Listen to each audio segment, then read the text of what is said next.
Mengapa saya masuk Islam? Jawabannya singkat, mereka sama sekali tidak tahu siapa yang menulis Injil. Baru-baru ini kita dihebohkan dengan sebuah pernyataan dari seorang dosen UI Ade Armando bahwa Islam bukanlah agama yang sempurna. Sebab dalam Al-Quran, kata Ade Armando tidak ada yang menyatakan jika agama Islam adalah agama yang sempurna.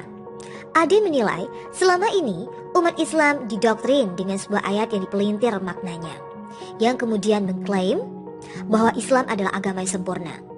Menurutnya, tafsiran yang dipelintir dan kemudian menjadi doktrin itu merujuk pada surat Al-Ma'idah ayat 3. Atas pernyataannya tersebut, tentu sedikit banyaknya pasti ada yang terpengaruh dengan pernyataan Ade Armando.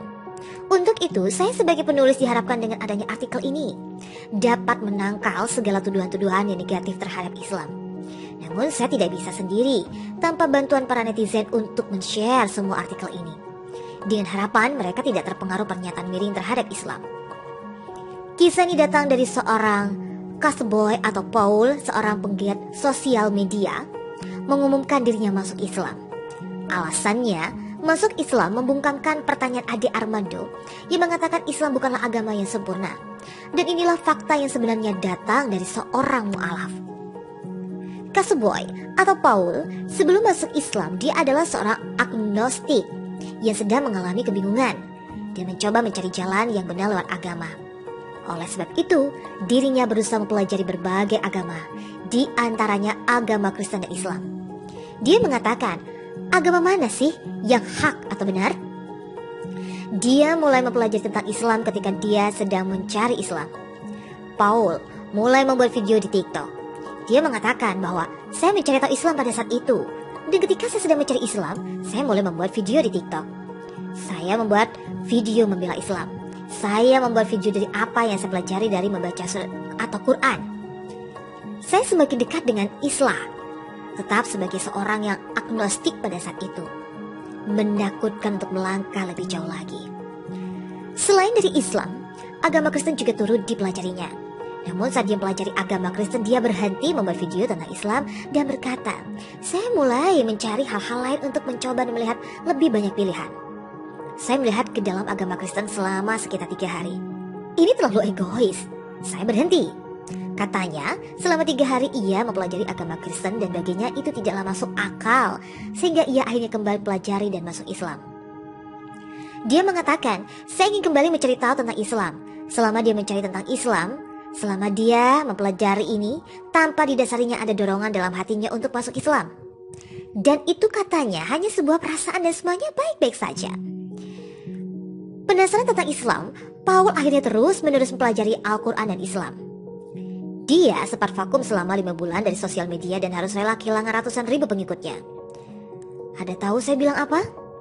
Jika saya ingin belajar tentang Islam, jika saya ingin memahami diri saya sendiri, jika saya ingin paham apa yang sedang terjadi, saya perlu rehat dari media sosial. Dengan rehat, maksud saya menghapus akun semuanya. Akun dengan pengikut 250k. Bada bing dan bada boom hilang. Begitupun akun lainnya 50k pengikut di Instagram hilang. Jadi tentu saja itu mengejutkan orang-orang. Saya mengambil cuti 5 bulan. Dan wallahi saya tidak bisa menjelaskan betapa jauh lebih baik rasanya. Betapa jauh lebih baik saya memahami berbagai hal. Dan berapa besar kesabaran yang saya miliki terhadap berbagai hal. Alhamdulillah, Allah memilih saya dan sekarang saya tahu mengapa. Tentu tanda tanya bagi semua orang apa yang membuat Paul memilih Islam. Dan alasannya cukup menggemparkan banyak orang. Bahkan dengan pernyataan banyak mengundang reaksi khususnya umat Kristen. Dia mengatakan, mengapa saya percaya kepada Islam sebagai kebenaran daripada Kristen? Jawabannya cukup sederhana katanya. Dalam Islam tidak ada perjuangan untuk mencoba dan menjelaskan pencipta kita. Pencipta kita tidak memberi kita teka-teki yang mustahil untuk dipecahkan untuk mengetahui siapa dia. Ini cukup sederhana. Katakanlah Muhammad, dialah Allah yang Maha Esa. Dia abadi dan mutlak. Dia, Allah, tidak beranak dan tidak pula diperanakan. Dan tidak sesuatu yang setara dengan dia. Dalam Kristenan, ini berbeda. Mereka menyebutnya ketuhanan anak Bapa Roh Kudus. Ayah bukanlah anak bukan Roh Kudus bukanlah anak, dan Roh Kudus bukanlah Bapa. Tapi mereka semua adalah Tuhan. Selain lingkaran kebingungan ini, kita memiliki gagasan Kristen tentang Tuhan yang bertentangan dengan dirinya sendiri. Tuhan itu maha kuasa, maha sempurna, maha tahu, bijaksana. Dia abadi. Namun dalam kekristenan, Tuhan bertentangan dengan gagasan tentang yang maha kuasa dengan dilahirkan dari rahim seorang wanita manusia dan menjadi bayi manusia. Dan kemudian menjadi manusia. Manusia tidaklah maha kuasa. Jadi itu adalah kontradiksi untuk yang maha kuasa. Kemudian Tuhan atau anak mati. Ini bertentangan dengan kekekalan karena Tuhan tidak bisa mati. Di dalam Islam, kita memiliki satu pencipta, Allah dan Al-Quran, sama selama 1400 tahun. Itu tidak berubah sekalipun. Firman Allah telah terpelihara dengan sempurna. Kemudian ketika Anda melihat kekristenan dan penulis Alkitab, sumber utama mereka yaitu Matius, Markus, Lukas, dan Yohanes sepenuhnya anonim. Mereka sama sekali tidak tahu siapa yang menulis Injil. Matius, Markus, Lukas, dan Yohanes hanya menutupi nama untuk penulis yang tidak mereka kenal. Yang terbaik yang bisa mereka lakukan adalah menebak siapa penulisnya, tetapi mereka benar-benar tidak tahu. Sebagian besar penulis Alkitab adalah anonim. Dan satu-satunya penulis yang mereka percayai, Paulus, mengklaim bahwa dia sendiri adalah pembohong. Ini adalah ESV Study Bible dalam Roma pasal 3 ayat 7. Akan tetapi jika melihat kebohonganku, kebenaran Tuhan menjadi berlimpah kemuliaannya. Mengapa aku masih dihakimi sebagai seorang pendosa? Bagaimana kita bisa mempercayai sumber anonim yang mengaku sebagai firman Tuhan yang ditulis oleh manusia dengan banyak kontradiksi dan kebohongan? Jadi, sekali lagi, mengapa saya percaya Islam sebagai kebenaran daripada Kristen? Karena Allah tidak bertentangan dengan dirinya sendiri. Karena Allah adalah hak. Dia adalah kebenaran. Kebenaran mutlak. Allah adalah satu dan hanya satu.